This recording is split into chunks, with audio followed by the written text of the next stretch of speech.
لیکن ان سب سے بڑا اور سب سے قابل بھروسہ پیغام رساں کون ہے؟ ہمارا اپنا جسم۔ یہ خیال ایک میڈیکل ڈاکٹر کی طرف سے آنا کافی غیر معمولی ہے نا؟ عام طور پر تو جسمانی علامات کو صرف بیماری سمجھا جاتا ہے۔ یہی تو اس کتاب کا انقلابی تصور ہے۔ ڈاکٹر ناتھروپ کہتی ہیں کہ درد، بیماری یا بے چینی کوئی سزا نہیں بلکہ یہ گاڑی کی چیک انجن لائٹ کی طرح ہے۔ اچھا، مطلب یہ ایک اشارہ ہے۔ جی، یہ علامات اس بات کی نشاندہی کرتی ہیں کہ ہماری زندگی کا کوئی پہلو ہماری روح سے ہم آہنگ نہیں ہے۔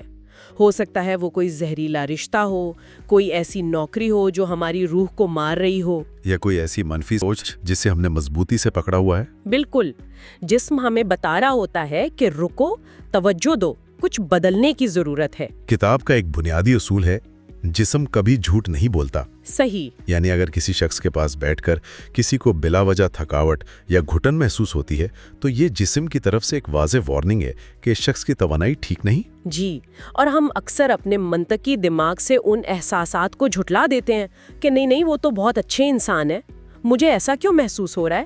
لیکن جسم سچ بتا رہا ہوتا ہے۔ لیکن عام طور پر تو چھٹی حس یا گٹ فیلنگ کو وہم سمجھا جاتا ہے۔ کیا واقعی اس کے پیچھے کوئی ٹھوس سائنس موجود ہے؟ اب بالکل موجود ہے۔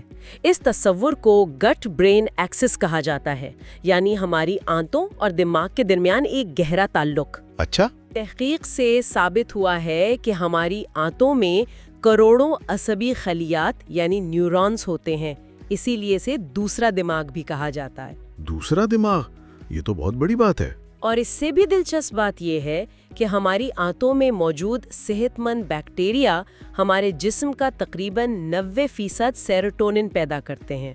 وہی کیمیکل جو خوشی اور اچھے موڈ کے لیے ذمہ دار ہے۔ جی وہی، مطلب ہماری خوشی اور ذہنی سکون کا مرکز ہمارے دماغ سے زیادہ ہماری آنتوں میں ہے۔ یہ تو واقعی حیران کن ہے۔ ایک طرح سے جی ہاں، جب ہم بہت زیادہ چینی، پروسیسڈ فوڈ یا غیر معیاری خوراک کھاتے ہیں تو ہم اپنی آنتوں میں موجود ان دوست بیکٹیریا کو مار دیتے ہیں، اور اس کا نتیجہ یہ نکلتا ہے کہ موڈ خراب ہوتا ہے، بے چینی اور ڈپریشن۔ اور سب سے اہم، ہماری روحانی رہنمائی اور چھٹی حس یعنی گٹ فیلنگ دھندلا جاتی ہے۔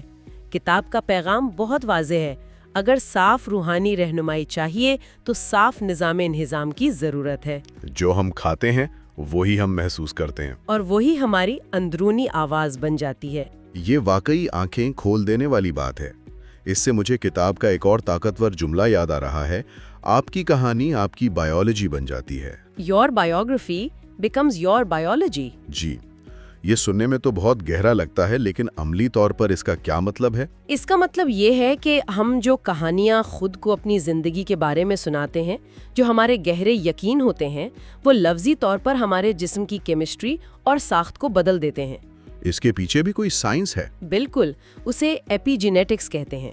یوں سمجھیں کہ آپ کے جینز ایک بہت بڑی لائبریری کی طرح ہیں، اور آپ کی سوچ، جذبات اور ماحول یہ فیصلہ کرتے ہیں کہ کون سی کتابیں یعنی جینز الماری سے نکالی جائیں گی اور کون سی بند رہیں گی۔ اچھا، یعنی یہ صرف مثبت سوچ کی بات نہیں، یہ تو ایک طرح سے اپنی حیاتیاتی تقدیر پر اختیار حاصل کرنے جیسا ہے۔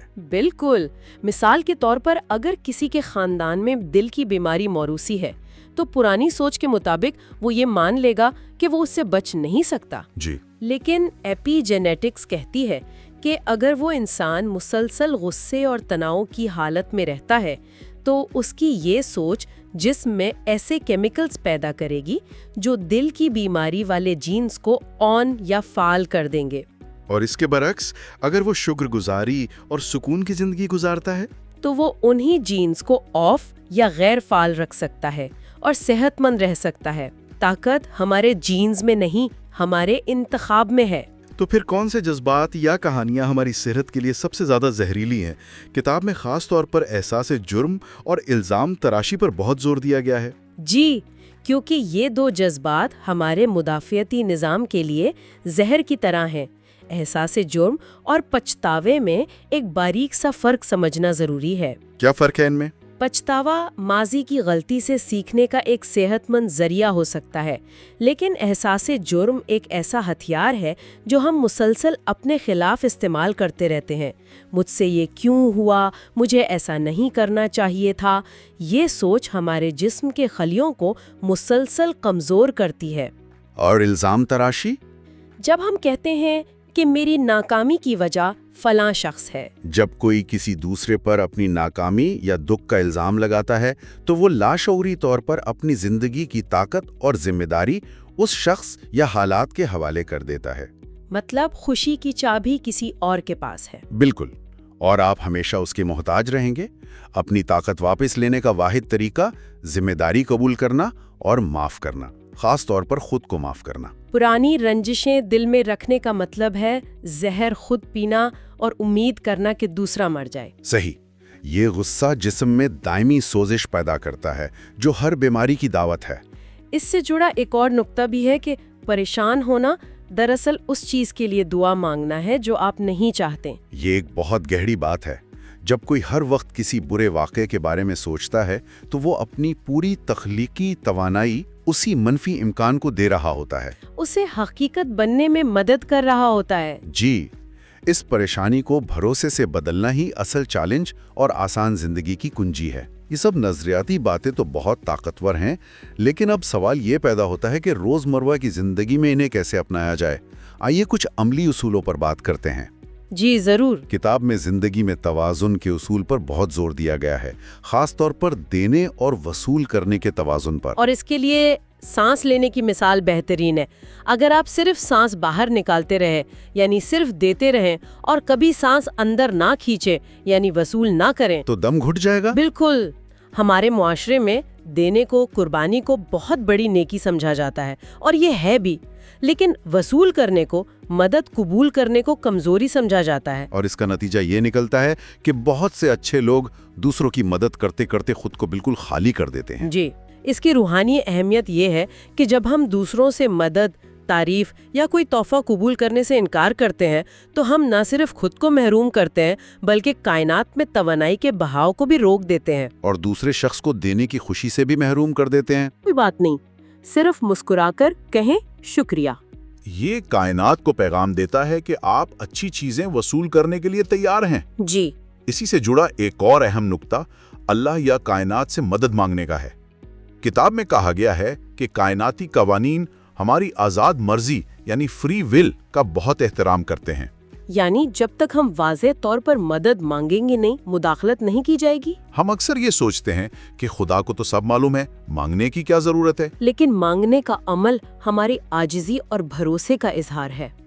یہ اس بات کا اعتراف ہے کہ ہم اکیلے سب کچھ نہیں کر سکتے۔ کتاب میں ایک بہت سادہ سی دعا کا ذکر ہے جو کوئی بھی کر سکتا ہے۔ وہ کیا ہے؟ جب آپ کسی مشکل میں پھنس جائیں اور راستہ نظر نہ آ رہا ہو تو بس دل سے کہیں، مجھے راستہ دکھا، یا یہ بوجھ مجھ سے لے لے۔ یہ اپنی انا کو ایک طرف رکھ کر خود کو ایک بڑی طاقت کے سپرد کرنے کا عمل ہے۔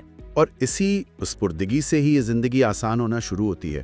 اس کے علاوہ توانائی کے بہاؤ کو برقرار رکھنے کے لیے اور کن چیزوں کا خیال رکھنا ضروری ہے؟ دو مزید چیزیں بہت اہم ہیں۔ پہلی ہے حدود مقرر کرنا، یعنی سیٹنگ باؤنڈریز۔ اچھا، کتاب میں ان لوگوں کے لیے ایک دلچسپ اصطلاح استعمال ہوئی ہے جو ہماری توانائی چوس لیتے ہیں۔ مصنفہ کہتی ہیں کہ ایسے لوگوں سے محبت سے فاصلہ رکھنا خود غرضی نہیں بلکہ اپنی ذہنی اور جسمانی صحت کا خیال رکھنا ہے۔ ہر کسی کو خوش کرنا ناممکن ہے، اور اس کوشش میں ہم خود کو ختم کر لیتے ہیں۔ اپنی توانائی کی حفاظت کرنا آپ کی سب سے پہلی ذمہ داری ہے۔ اور دوسری چیز ہے کمیونٹی کی طاقت۔ جدید تحقیق بتاتی ہے کہ تنہائی صحت کے لیے اتنی ہی خطرناک ہے جتنا کہ دن میں 15 سگریٹ پینا۔ یہ تو بہت سنگین بات ہے۔ جی، ہم انسان سماجی مخلوق ہیں، ہم اکیلے شفا نہیں پا سکتے۔ ہمیں ایسے ہم خیال لوگوں کی ضرورت ہے جو ہمیں سمجھیں، ہماری حوصلہ افزائی کریں۔ کتاب میں اسے ہائی وائب ٹرائب کہا گیا ہے، یعنی مثبت اور بلند سوچ رکھنے والا قبیلہ۔